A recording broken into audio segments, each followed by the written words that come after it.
सेठ जी, गांव में चोर आया है। कई घरों से सामान की चोरी होने की खबर आ रही है। अरे भगवान। चोर दबे पांव अंदर आता है। चोर धीरे धीरे घर में चलता है। एक छोटे से गांव नरोली में सेठ राघव अपनी पत्नी सीमा के साथ रहता था।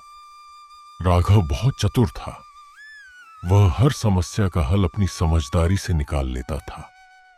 उनके घर में मोहन नाम का एक ईमानदार नौकर भी काम करता था। एक दिन मोहन झाड़ू लगा रहा था।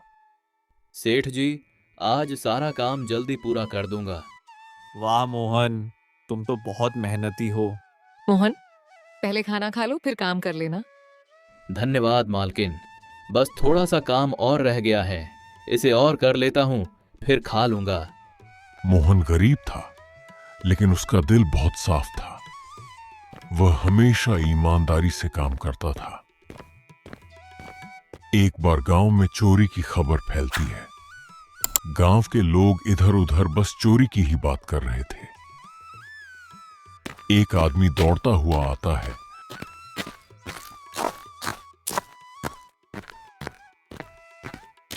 सेठ जी, गांव में चोर आया है।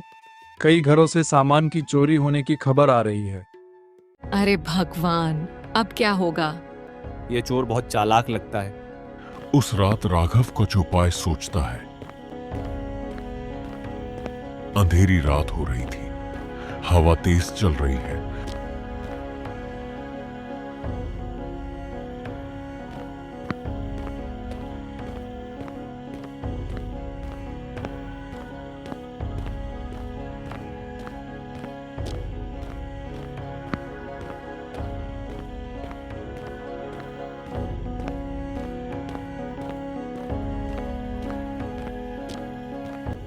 मोहन, आज हम चोर को पकड़ेंगे।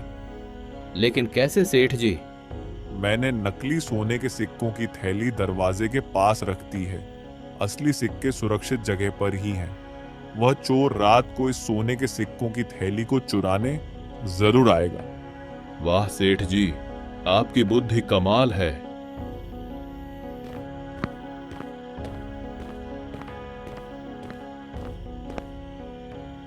चोर दबे पांव अंदर आता है। चोर धीरे धीरे घर में चलता है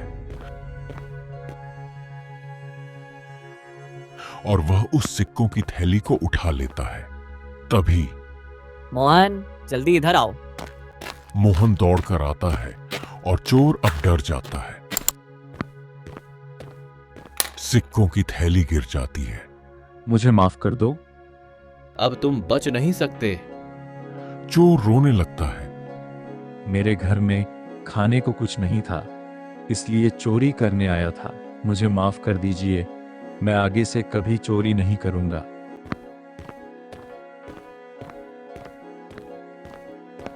माना कि भूख बहुत बड़ी मजबूरी होती है, लेकिन चोरी करना तो बहुत गलत काम है। आगे से ऐसी कोई हरकत मत करना, समझे? सेठ जी, इसे एक मौका दे दीजिए। उसने अपनी गलती मान ली है।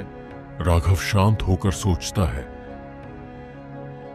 चोरी करना बुरी बात तो है, पर अपनी गलती मान लेना यह भी एक अच्छी बात है। अगर तुम मेहनत करोगे तो मैं तुम्हें काम दे दूंगा, लेकिन फिर कभी चोरी मत करना। मैं वादा करता हूँ सेठ जी, मैं कभी चोरी नहीं करूंगा। उस दिन चोर को अपनी गलती का एहसास हुआ। उसने मेहनत से काम करना शुरू किया और धीरे धीरे अच्छा इंसान बन गया। अगले दिन से ही मोहन और चोर अब साथ मिलकर काम कर रहे थे। देखा, प्यार और समझदारी से हर समस्या हल हो सकती है। जी मालकिन। सच्ची समझदारी वही है जो दूसरों की जिंदगी सुधार दे। तो बच्चों, देखा आप सबने, समझदारी के साथ दया भी बहुत जरूरी होती है।